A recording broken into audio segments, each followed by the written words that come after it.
तो नमस्कार, स्वागत है एक बार फिर आपका अपने YouTube चैनल में रोहित लांबा के साथ। और उम्मीद है हमारी पूरी YouTube फैमिली अच्छी होगी।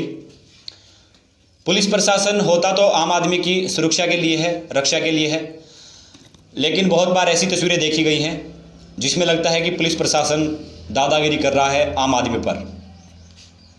ऐसी बहुत सी तस्वीरें लॉकडाउन में भी सामने आई। ऐसी ही एक तस्वीर कल हमारे सामने आई, आप जानते होंगे। मामला मध्य प्रदेश का है, मध्य प्रदेश के गुना ज़िले का है। पूरा मामला आपको समझा देते हैं।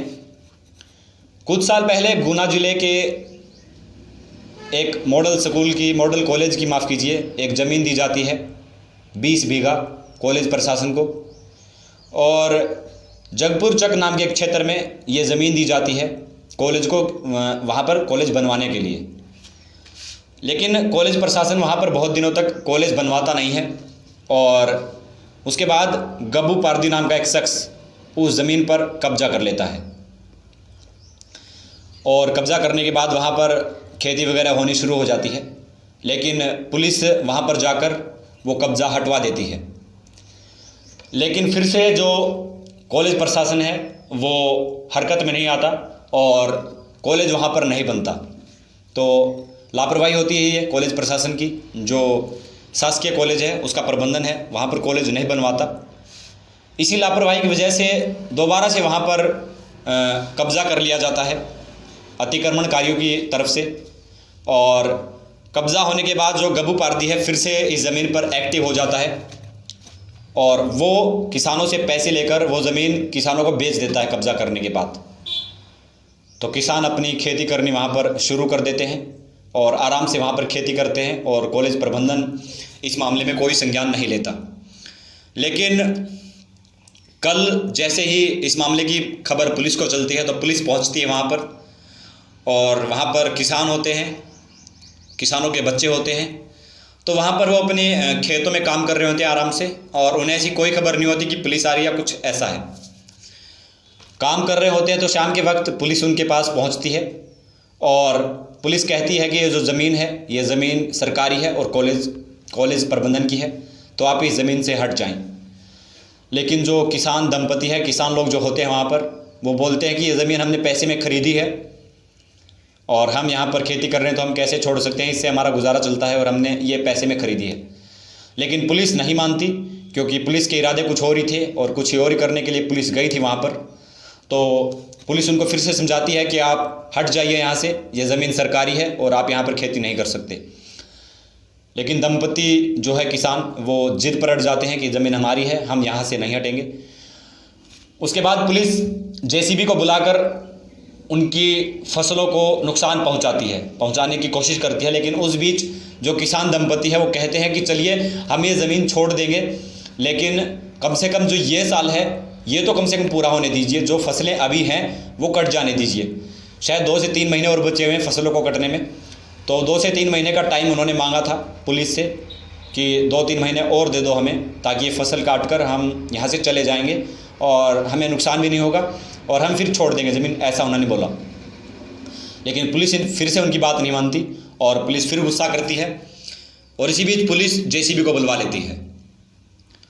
जब जेसीबी को पुलिस बुलवाती है तो जो किसान दंपति हैं उनकी घबराहट, उनकी चिंता ज़्यादा बढ़ जाती है कि अब तो हमारा जो फसल है वो ख़राब हो जाएगी और ये नुकसान पहुंचाएंगे। किसान दंपति फिर से पुलिस के सामने हाथ पैर जोड़ते हैं, गिड़गिड़ाते हैं, लेकिन पुलिस उनकी एक नहीं सुनती और जो उनकी फसलों पर जेसीबी चलवा देती है। जेसीबी चलती है तो पुलिस प्रशासन वहीं पर होता है। जो दंपति है, किसान दंपति, वो फिर से गिड़गिड़ाते हैं। लेकिन उसके बाद पुलिस की असली बर्बरता शुरू होती है। जो एक वहाँ पर पुलिस ऑफिसर होता है, उनमें से 2 पुलिस वाले पकड़ कर ले जाते होते हैं। एक वीडियो वायरल हुआ है उसके बाद, और एक उसको डंडा मारता है बड़ी ज़ोर से।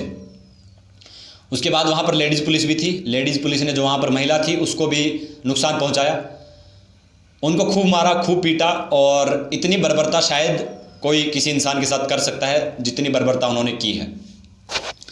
बहुत चोटें आई उनको, और उनके बच्चे थे वहीं पर, वीडियो में रो रहे हैं, बिलख रहे हैं बुरी तरह से। और कोई भी इंसान इसको देखकर शायद झंझना उठेगा और किसी भी इंसान को गुस्सा आएगा, किसी भी इंसान को दया आएगी।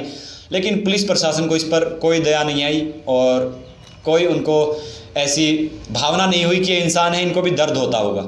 लेकिन बड़े भयानक तरीके से उनको मारा पीटा, मतलब अविश्वसनीय मैं बोलता हूँ। ऐसी घटनाएं पता नहीं कैसे इतने करूर कोई हो सकता है।